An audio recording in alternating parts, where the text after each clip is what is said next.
This is Eric Rutan of Cannibal Corpse. You are listening to the Scars and Guitars podcast with Andrew McKay Smith. G'day everybody, thanks very much for joining me. This is something a little bit different from the show's perspective. Occasionally I do this, put a guest on the show who wouldn't ordinarily feature, but here we go, a conversation with the great Al Di Meola. How could I refuse an opportunity, an invitation to chat to one of the great modern guitar maestros? Now, throughout this conversation with the jazz fusion guitar legend, we talk about his remarkable career, his deep connection to the Beatles, and his collaborations with many, including the great Paco De Lucia.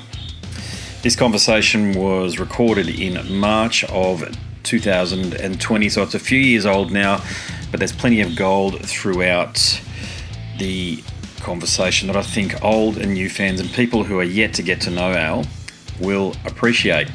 So here he is, Al Di Meola. I want to congratulate you on a truly sterling career, and indeed for crafting the stunning interpretations of Beatles classics that you've done on across the universe. So I've had a lot of listens to it, I must be said. You know, and look, from my own perspective, the album is truly a meeting of the minds, meaning that fans have now got an opportunity to dive into your interpretation of well-known and indeed some not so well-known Beatles songs, which I really liked, actually. You think you picked some left-of-field ones there, but, you know, the inspiration is obviously evident, but I guess the question is, why the Beatles? Oh, man. Well, you know, I was that kid, you know, I guess 9 years old. My sister comes home with the record, the first record, Meet the Beatles, and they were kind of the rage on the radio. So the combination of, you know, my sister bringing home the record, me hearing it, and then Ed Sullivan's show in New York on that Sunday when the Beatles made their introduction to America. It was like an amazing kind of thing because it you know, motivated me to want to play the guitar. I would say that was a large reason why. And you know, those early songs were great. You know, they were great then and they're great now. You know, I listen to them now. We this radio station called Sirius XM satellite radio. Yep. And we listen to it every day when we're in the car. That's what we would go to the Beatles channel, you know. Wow, okay. And yep. And in doing these two records, now this being the second one, you know, I kind of analyzed it from you know, a technical standpoint, looking at the harmonies and, you know, and of course the melodies are infectious and they're deeply embedded in our heads and hearts. Mm-hmm. But the you know, just checking out the, you know, what it was harmonically and everything, and it's just mind blowing. It's just really, really beautiful, well constructed music. They were lucky to have George Martin and great, yeah. You know, he was an amazing producer that introduced classical elements in instrumentation to the music. They gave it a lot of depth, and which it already had a lot of aesthetic to it. You know, the sound of their voices and everything. So, you know, the Beatles were highly inspirational to me, as a lot of the English music was, but they set the bar. Everybody was trying to, you know, to make music, you know, that not to better them, but they were, you know, the Beatles they set the benchmark, you know, and then when they went off on their own solo thing, I definitely lost interest in their solo stuff, which led me onto the path that brought me into, you know, whatever prominence that I got, because I went down the road of, you know, into jazz and jazz rock and fusion and everything. And those were the guys that, you know, I was listening to constantly when I was a mid-teenager to, you know, right up until the point of when I got the gig with Chick Corea at 19. Yep. And then just in the last 10 years, I've come like full circle back to being obsessed with the Beatles. It's interesting, isn't which it? is a phenomenon. Yeah, it really is. It really is. Yeah. So how did you go about reconstructing the songs in your own inimitable way? Because as soon as I played it, I could actually, I mean, your guitar playing is iconic, of course, but I mean, you could absolutely tell it was you playing somebody else's music. So how did you go about the process of choosing not so much the arrangements, but how you played the songs? Well, I try to incorporate what I'm kind of known for doing, you know, which I do a lot. Even if I was playing something from Piazzolla or any kind of classical thing, or my own music for that matter, as I like breaking down the harmonic chords into arpeggios and then syncopating them. Okay. Or changing the rhythm, or it could be a song that's in 4/4, and I say, you know what, this will be great in a nice 6/8 feel, you know, and I would have to do something like that in order for it to be interesting enough to me. You know, if I were to play, let's say, Hey Jude, the way Paul played it, it wouldn't work because first of all, Paul's not there to sing it. You have no voice, no lyrics, and then if you just listen to Hey Jude, which by the way, I think the Beatles did the Beatles best. You know, there was no intent to make it better than the Beatles at all. But you know, I'd have to do it differently in order for it to work. Because if I had played, let's say, the harmony with the way he played on the piano, which is basically da da da, hey, bang bang bang bang on the piano. It's all quarter notes. And if I had done that instrumentally, it would be really weird. It would be like, wow, he's just copying exactly what the Beatles are doing. You can't do that. Plenty of people have done that. Thousands of people have copied, you know, and try to do the Beatles as the Beatles, you know. You chose this is me doing my own interpretation. Yeah. So yeah, for sure. I'm not trying to copy them. Yeah, and they're much better for it. I mean, you've given new life to a lot of these songs, and dare I say it, you're going to introduce an aspect of a new audience to it too that might have ignored the Beatles. And what else I really enjoy what you've done here. When I say not so well-known songs, of course they're well-known, but from the Beatles' perspective, you know, you chose Your Mother Should Know, Mother Nature's Son, and even Dear Prudence. So what was the inspiration behind choosing the songs? Was it just the ones that you felt you connected with the best, or was there another reason? Well, it was definitely a connection. There's plenty of songs that I wish I had more time to do. I mean, you know, maybe another 40 of them. You know, but yeah, I found that you know, the way I approached Dear Prudence, you know, it was hard, man. I mean, there was big skips, you know, in picking technique. So it was a challenge to play, but it was also, you know, it was the song. You could tell it's the song, which is good, you know. So melodies were intact, but within the framework of some of these chord melody things that I was doing, it was less avant-garde than the first record that I had done because the melodies are intact. You know, it's how you play around it, you know, harmonically and rhythmically that gives it its originality and interpretation. Mother Nature's Son, well, that one was the hardest one I've ever practiced, maybe of anything. Really? That was really hard, really difficult to do because it was chord melody. And to shift the chords with the melody and have the melody play in exactly the right places was interesting. And then whatever little things that I did that were original were, you know, like sometimes I would add some runs in between. So I would extend a 4/4 bar into a 6/4, or in other words, a 4/4 with a 2/4 bar extension with a run in there, you know. And so I had to write all of this out, you know. Yeah. Your Mother Should Know is a classic example of, you know, extending a composition. Like had they extended the composition instrumentally, you know, what would they have done from this point? Oh, that's you know awesome. What I mean? Yeah, I do know exactly what you're saying. Yeah. If you'd been From there this in the point, room, what would you have said? if they were instrumental, where would it go from here? Or where could it go from here? So then the Al D comes in,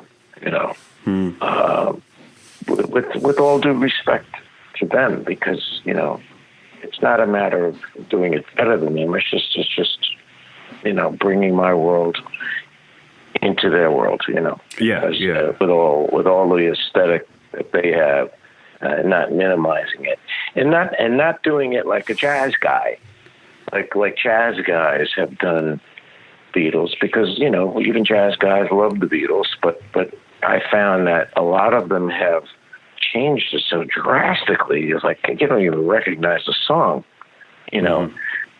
Sometimes you can't really alter the harmony so drastically, because it's the beauty in the Beatles was the simplicity of the harmony, and not altering the chords so drastically. Sure. Yeah. Now you can alter the rhythm, but you can't really alter the harmony too much, because then it gets to be too hard to listen to. You know what I mean? Oh, it does, for something that's so iconic, in particular because almost all of the Beatles songs, especially if you're a fan of music, you will have heard, even if via osmosis, if you know what I'm saying. You walk into a record store or a guitar shop or what have you, there's going to be a Beatles song playing almost certainly whilst you're in there. That'll Stone, the Rolling Stones. And that's what I say every day to somebody. I say, there isn't a day that goes by. This is like my famous phrase now. Yeah. There isn't a day that goes by that we are not reminded or hear something or see something of the Beatles. Not a day. Exactly. Is that an amazing thing? I don't know how it is in Australia, but here, there isn't a day that goes by we're not reminded of something. It might be driving somewhere and you might see something, a slogan or something from the Beatles, or a commercial on TV or something. There's always some Single reference. day.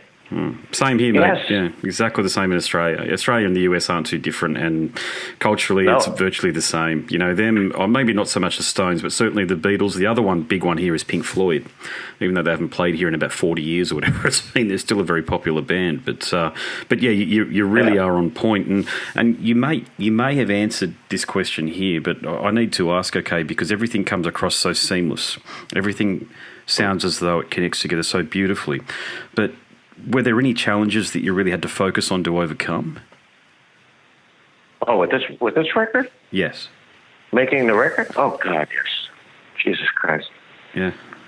Some of it was downright super hard, like Mother Nature's Son. I mean, you don't listen to it. I don't think you would necessarily listen to it and go, wow, that sounds really, really hard. Or it was meant to sound hard or anything. But it was, to get it right. To get it right was really, that one kicked my butt. A bit, yeah. Strawberry Fields, I had to work on. If you notice, it's not just the melody playing over chords, it's the melody within the chords. So in an arpeggiated fashion. So it was a lot of work there, I think I had to work harder on this than my own stuff, This was hard.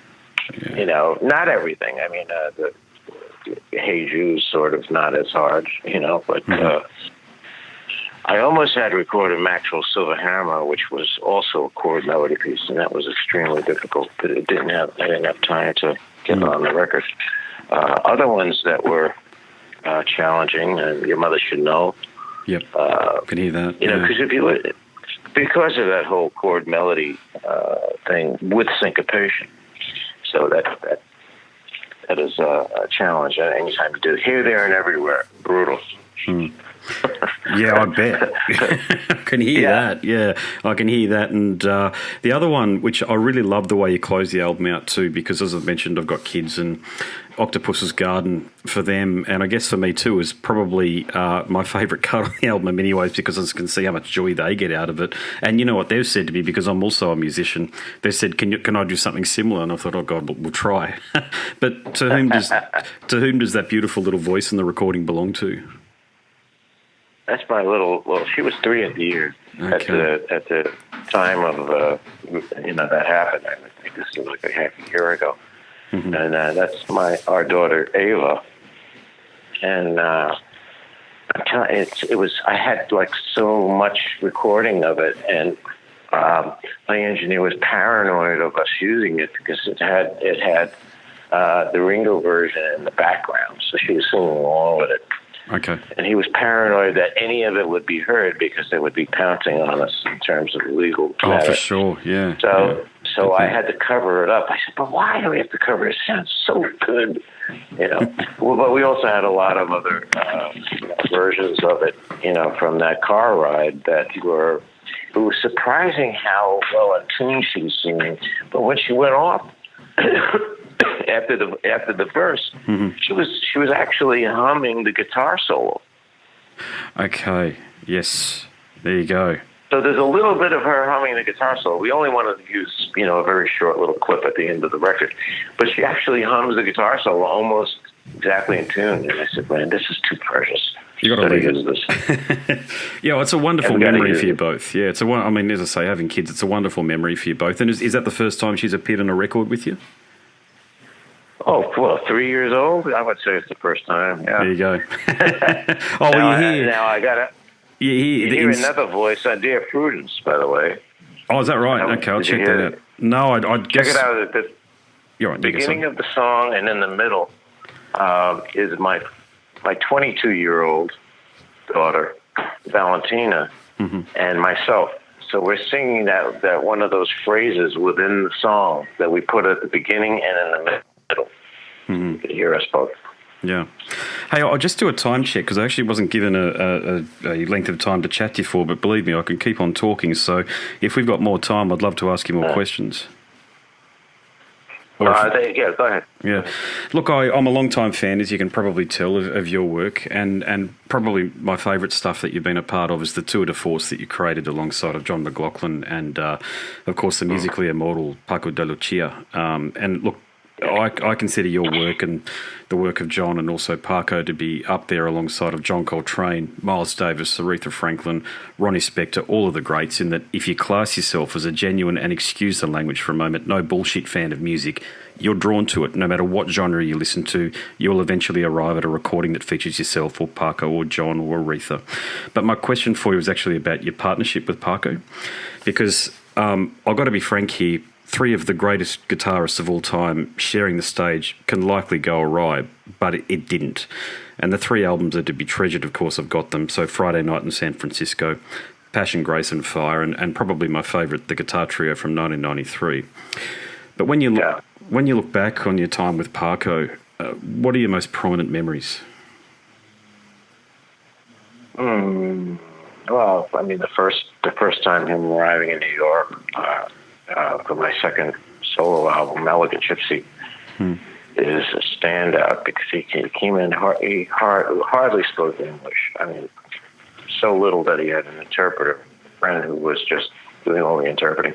Okay. And he arrives, the record company set it all up, because if I backtrack a little bit, 2 years before that, when we returned to Forever, and we came to Spain, there was just so much talk about this hot new flamenco player.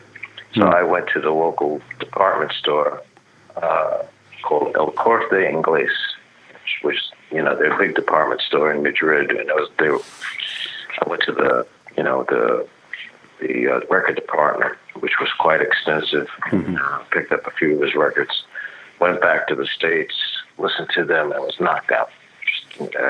I never heard anything like that in terms of originality and the idiom, but also, the technique was just staggering. So, I thought then how great it would be to do something, but it wasn't until my second album that I brought it up to the product manager at CBS Records. The idea of doing a duet, if they can contact his record company, which they did. And luckily, I was hot enough at the time that they thought it would be a great opportunity for Paco to get known in the States. And so he came over, and I remember we recorded it at Jimi Hendrix's studio, Electric Lady. Beautiful. Yeah. And he comes in, and he was nervous beyond belief. And oh god, another call coming in here. Okay. That's all right. If I've got to let you go, mate, no worries at all. Oh, okay. I wanted to finish the story though. Oh no, I'd love to hear the story. Yeah. Oh, that's right. It's stopped ringing now. Okay. So anyway, he was so nervous that we didn't really get anywhere. So his friend said, he really can't relax unless he has some, pot. I said, well, luckily I got my friend here, and he's like the ultimate hippie, and he went out and got him some pot for the next day. He comes in feeling great, and that was the first take. And that's what we heard, Mediterranean Sundance. It's just a magic cut, It was one of those duets that you feel like you got a magic moment, real connection in dialogue and interplay, which rarely happens on that level. So then for, 4 years later, I guess, this impresario from London, Barry Marshall, calls me up with the idea of doing a guitar trio with Paco and Leo Kotke. He then changed. He called me back. He said, well, what do you think of John McLaughlin? I said, oh, man, if you get John and Paco and myself together, it should be a smash. We went on to sell 7 million records. Yes, indeed. Yeah, it's essential, or truly essential. I mean, I really like that you mentioned that, was the effect that the three of you getting on stage, producing the music that you've done, it's really going to be there for a very long time. I've made this point only with very few. I've done over 500 interviews at this point, and I've only made this point. How do you correlate that to the Beatles now? You can use the analogy of the competition between John and Paul as writers. There's very much, you can use that as an analogy of what we went through on stage. We were also trying to impress one another, So, when John walked in with Strawberry Fields, Paul was like, "What the hell?" And so he went out and he said, "Man, I got to come up with something cool." So he came up with Penny Lane. But it really was because of situations like that, and we were the same. Like a guy would play a solo on stage; it was so good, and then it was your turn to do a solo, and you'd have to just rise above it. And the same with the writing. We had the same kind of competitive spirit, that was good. It produced the level that we got to. It does, yeah. It produced excellence, and it's excellence. The point I was making was that it's produced excellence that will be there for centuries. I mean, it truly is. I'm not overstating the case here. It's music similar to Mozart, Beethoven, that people will be studying this stuff in 200-300 years' time and working out the wheres and whys. Wow, I never thought of that. I didn't think it'd go that long, but that's great. Yeah, certainly my view on it anyway. It's so essential, I think. I won't be around to know, but let's hope you're right.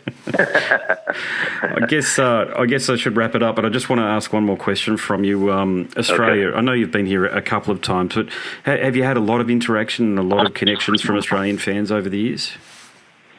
Well, not as much as I would have hoped. I played with the guitar trio in Australia. I don't know if you know that. No, I didn't know that. There you go. Yeah, we played all the major cities, and I really haven't been back except for once. There was a promoter who had no experience at all and brought me back. I don't know, it must have been 10 years ago, and they absolutely didn't know what they were doing. And we came there. I think we played 2 of the 10 shows and then left. Oh God! Okay. Because it was totally done unprofessionally, and then of course no money.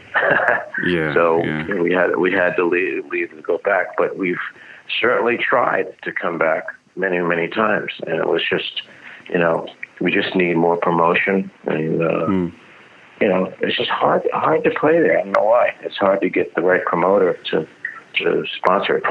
Yeah, we've just had hopefully that happened. I'm sorry that happened to you, mate, because that's 10 shows, mate. There's 8 shows there that big fans of yours missed out on your on your wonderful skills and seeing that, because I do believe you need to be in the presence of the greats such as yourself. Like, you need to be able to go to the Basilica in Rome or what have you, and you need to be in the presence of this stuff here in order to absorb it on a cellular level. I like to say it changes. It really does change your life when you actually experience this sort of stuff. So, mate, fingers crossed that we see you down here sometime soon. I really hope a promoter gets onto that. Well, introduce yourself when I do. Just remember me. We did an interview, and I'll remember you. Oh, thank you so much. No, it's been wonderful. Look, it's really been a career highlight for me as an interviewer to have a chat to you. I'm a guitarist and a bassist, and you're one of those guys. So thank you very much. Appreciate it. My pleasure. My pleasure. So you take care. Thank you, mate. Bye now. Bye. Bye.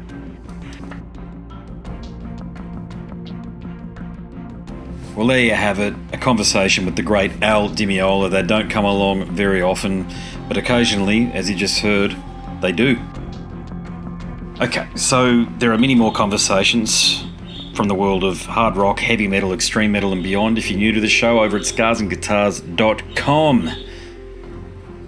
And if you like listening, you're an intelligent person, I can tell, because you're listening to the show, which also means you like reading. And you're in luck, I've written a book.